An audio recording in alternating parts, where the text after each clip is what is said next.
Tata করে দাও নানুকে।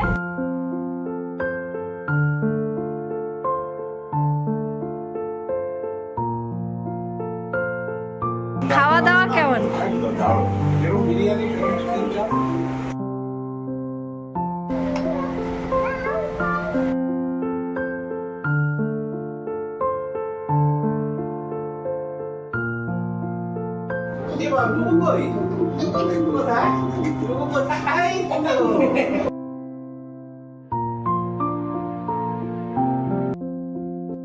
Good morning everyone, কেমন আছো তোমরা সবাই? আশা করছি ভালো আছো। আমরাও বিন্দাস আছি। চলে এসেছি আবার আর একটা নতুন ভিডিও নিয়ে। দিনটি ভাইফোঁটার দিন। তো আজকে ভাইফোঁটা এবং আমার তরফ থেকে আমার পরিবারের সকল সদস্যদের জানাই ভাইফোঁটার অনেক অনেক শুভেচ্ছা। আশা করছি দিনটা তোমরা অনেক ভালো অলরেডি কাটিয়েই ফেলেছো, কারণ এই ভিডিওটা তো শ্যুট করেছিলাম ভাইফোঁটার দিন, তবে তোমাদের সাথে শেয়ার করতে আমার অনেকটাই দেরি হয়ে গেছে। সকাল সকালে চানটা সেরে নিয়েছিলাম এবং আমরা ব্রেকফাস্ট অলরেডি করে নিয়েছি।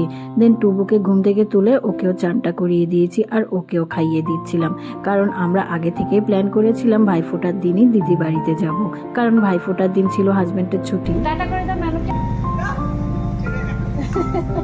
আমরা আসছি।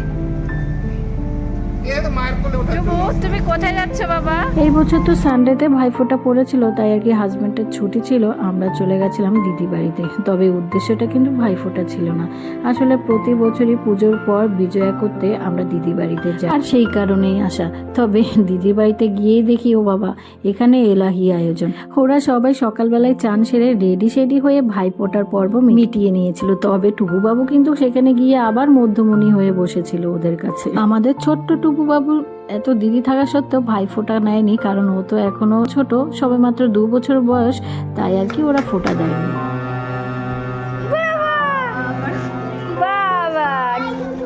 হ্যাঁ, বাইরে জুজু। দিদিদের সাথে বেশ আনন্দে হই হুল্লোড় করে মাসিমণির বাড়ি গেলে টুবুবাবুর দিনগুলো কেটে যায়। এদিকে দিদি রান্না বান্নার বেশ এলাহি আয়োজন করেছিল সেদিন। আসলে এই দিনগুলোতে না আমার তেমন কোনো কাজ থাকে না, বা স্পেশাল সেরকম কোনো আয়োজনও করি। আমার বা আমাদের যারা ভাই আছে ওরা তো থাকে সেই বাংলাদেশ, সেখানে গিয়ে বা সেখান থেকে এসে তো ফোঁটা নেওয়া বা দেয়া সম্ভব না, তাই না? এর মধ্যেই ছেলেকে লাঞ্চ খাইয়ে ঘুম পাড়িয়ে দিয়েছিলাম, আর জামাইবাবু হাজবেন্ড বসে পড়েছিল খেতে। খাওয়া দাওয়া কেমন? তুমি তো ভিডিও করতে একটু দেরি করেছো, আমার তো অনেক খাওয়া হয়ে গেছে। বছরে এই একটা দিনই হাজবেন্ড যায় দিদি বাড়িতে, আর তখনই দিদি জামাইবাবু ওর পছন্দ মতো খাবারগুলো মেনুতে রাখার চেষ্টা করে। বোন জামাইয়ের জন্য করেছিল চিকেন বিরিয়ানি, তার সাথে চিকেন চাপ, রায়তা, মিষ্টি, আইসক্রিম। বেশ হেভি পেট পুজো হয়েছিল কিন্তু সেই দিন। আমরা সব ভাই বোনরা যদি কাছাকাছি থাকতাম, মানে এদেশ ওদেশের ব্যাপার যদি না থাকতো, তাহলে হয়তো ওদের হাজার কাজের মধ্য দিয়েও ঠিক আজকের দিনে হাজির হয়ে যেত। এই জিনিসগুলো আর কি ভীষণ মিস করি। হাজবেন্ড জাইবুকে খাবার সার্ভ করে আমি দিদি সুমনা একসাথে গল্প করতে করতে লাঞ্চ সেরে নিয়েছি। খেতে খেতেই বাংলাদেশে কল করেছিলাম দাদার কাছে, তবে ও হয়তো অন্য কাজে ব্যস্ত ছিল, কল ধরতে পারেনি। আসলে সময়ের সাথে সাথে তো দিনগুলো বদলে যাচ্ছে, যার যার মতো সবাই নিজের কাজে নিজের সংসারে ব্যস্ত হয়ে পড়ছে, তাই আর কি ফোন ধরতে পারেনি। ওই দিদির সাথেই গল্প করছিলাম কিছুক্ষণ। এর মধ্যেই টুবু আবার ঘুম থেকে উঠে পড়েছিল। মাসিমণি অনেকবার চেষ্টা করেছিল ঘুম পাড়াতে, তবে সে কি আর ঘুমোয়? তুমি কি গান গাইছো বাবা? এসো না।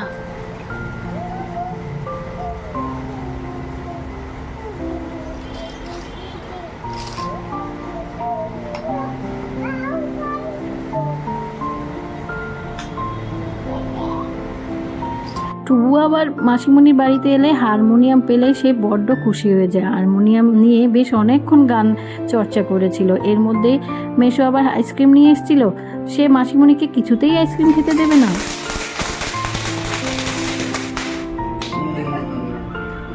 হাততালি হাততালি হাততালি।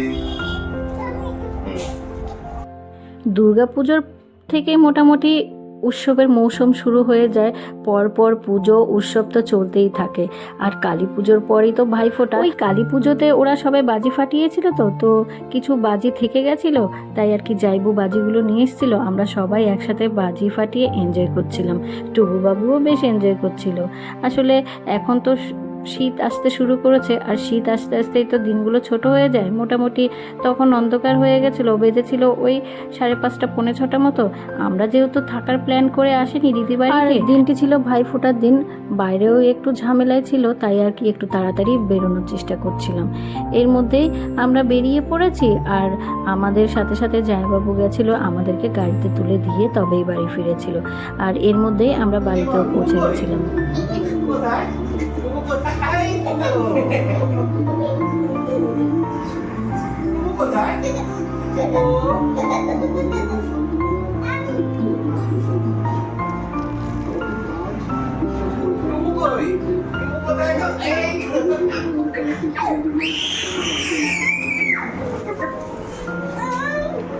এই দেখো বাড়ি ফিরে বাপ ছেলের কাণ্ড দেখো। আসলে গাড়িতে তো টুপু জম্পেশ একটা ঘুম লাগাতেই বাড়ি ফিরেছিল। বাড়িতে এসে সে আবার দুষ্টুমি শুরু করে দিয়েছিল। বন্ধুরা, আমার আজকের ভিডিওটা এই পর্যন্তই। আবার একটা ভিডিও নিয়ে চলে আসবো অন্য কোনো দিন। তত